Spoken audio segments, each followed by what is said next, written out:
नमस्कार, मैं रिया और आप देख रहे हैं डॉक्टर साहिब। आज के हमारे साथ मौजूद है बिहार के जानी मानी नवजात एवं शिशु रोग विशेषज्ञ डॉक्टर निगम प्रकाश नारायण। तो डॉक्टर साहब, बहुत बहुत स्वागत है आपको हमारे चैनल में। धन्यवाद। डॉक्टर साहब, बात करें कि कभी देखा जाता है कि नवजात बच्चियों में जन्म के साथ है जो पंजरा मारने की शिकायत होती है और कहा भी जाता है कि 5 साल तक ये उस बच्चे को परेशान कर सकती है। तो ये समस्या पहले है क्या? देखिए, बच्चों में जो है ये पंजरा मारने की शिकायत किसी बच्चे में होती है, लेकिन कुछ बच्चे ऐसे होते हैं कि 1 या 2 बार होता है, फिर उसके बाद ठीक हो जाता है। तो पहले हम लोग समझें कि जो 1 बार होने वाला जो पंजरा मारना है और कम उम्र में जो 8 से 9 महीने के पहले होता है, वो क्या मसला है? वो मसला है एक प्रकार का वायरल इन्फेक्शन, जिसको बोलते हैं हम लोग एक्यूट ब्रोंकियोलाइटिस। तो ये एक वायरल इन्फेक्शन है जो खास करके जो रेस्पिरेटरी सिंसिटियल वायरस होता है उसकी वजह से होता है। तो इसमें बच्चा जो है, इसके लिए कोई बहुत एंटीबायोटिक देने की आवश्यकता नहीं होती है, लेकिन याद रखना होता है कि इसको पंजरा मारने को समझते कैसे हैं।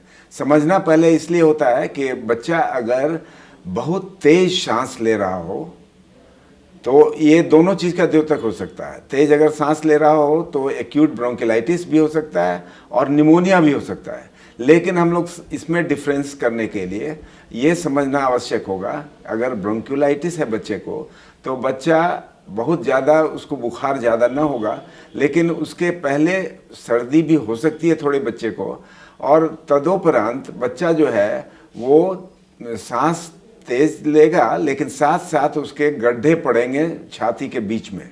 इसको बोलते हैं हम लोग रिसेशन या पंजरा मारना, जिसको हम लोग हिंदी में बोला करते हैं, अपभ्रंश है।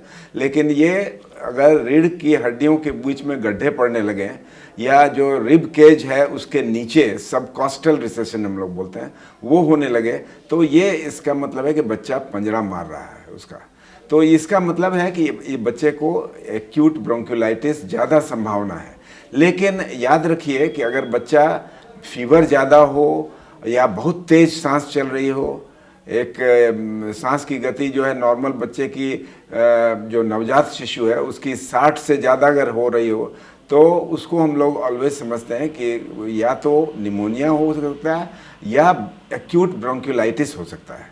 लेकिन एक्यूट ब्रोंकियोलाइटिस में ज़्यादा अगर हम लोग देखते हैं तो सांस की नली में सिकुड़न का ज़्यादा समावेश होता है, और इसीलिए हम लोग जो डॉक्टर अगर आला से देखेंगे तो उसमें एक ऐसे सांस की नली के सिकुड़न का एक प्रमाण मिलता है, जिसको हम लोग रोंकाई बोलते हैं या वीज बोलते हैं। तो वो दम फूलने की शिकायत जो है वो ब्रोंकियोलाइटिस के साथ ज़्यादा होती है, और अन्यथा निमोनिया भी हो सकता है। लेकिन जब भी बच्चे को पंजरा मार रहा हो तो आप इनिशियल स्टेज में तो ज़रूर डॉक्टर के पास जाएं, और अगर बच्चा दूध पीने में सक्षम नहीं हो पा रहा हो सकता है उसको भर्ती भी करने की आवश्यकता पड़े। लेकिन आम तौर से 90% केस में भर्ती करने की आवश्यकता नहीं होती है, जब तक कि बच्चा ठीक से दूध न पी पाए।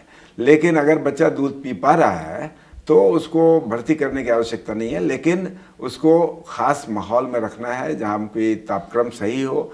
और ऑफ कोर्स हम लोग अगर ज़रूरत पड़े, अगर निमोनिया से आप उसको नहीं डिफरेंस कर पा रहे हैं, तो एमॉक्सिसिलिन सिंपल दवा है जिसको कि दिया जा सकता है। लेकिन उसको ऑब्जर्वेशन ज़रूर करना है कि बच्चा दूध पीना न छोड़ दे। अगर दूध पीना छोड़ दे तो बच्चे को भर्ती करने की आवश्यकता हो सकती है। तो पंजरा मारने के लिए ये एक इम्पॉर्टेंट चीज़ है जिसको कि नोटिस करना है हर माँ को। तो सर, जैसा कि आपने बताया कि पंजरा मारे और बच्चा दूध ना पिए तो एडमिट करने की ज़रूरत पड़ जाती है। अगर बात करें कि अगर पंजरा मार रहा है तो ये सीवियर कंडीशन कब हो सकता है?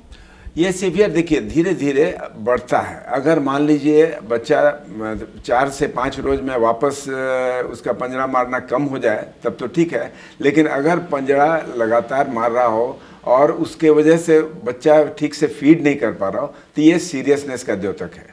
तब आपको बच्चा सुस्त भी हो रहा हो साथ साथ, तब इसका मतलब है कि बच्चे को भर्ती करने की आवश्यकता है। तो शुक्रिया डॉक्टर साहब, जो आपने जानकारी दी है पंजरा मारने को लेकर, उसके लिए बहुत बहुत शुक्रिया। धन्यवाद। तो आप डॉक्टर निगम प्रकाश नारायण को सुन रहे थे, जिन्होंने पूरी जानकारी हमारे साथ दी है कि अगर नवजात बच्चे को पंजरा मारे तो उसके लिए क्या कर सकते हैं। इस विषय में आप क्या सोचते हैं, मैं कमेंट कर जरूर बताएं। चैनल को सब्सक्राइब कर ले, फेसबुक पेज को लाइक कर ले। साथ ही डॉक्टर साहब से आपके क्या सवाल हैं हमें कमेंट कर या मेल के माध्यम से भेज सकते हैं। वीडियो देखने के लिए आपका शुक्रिया।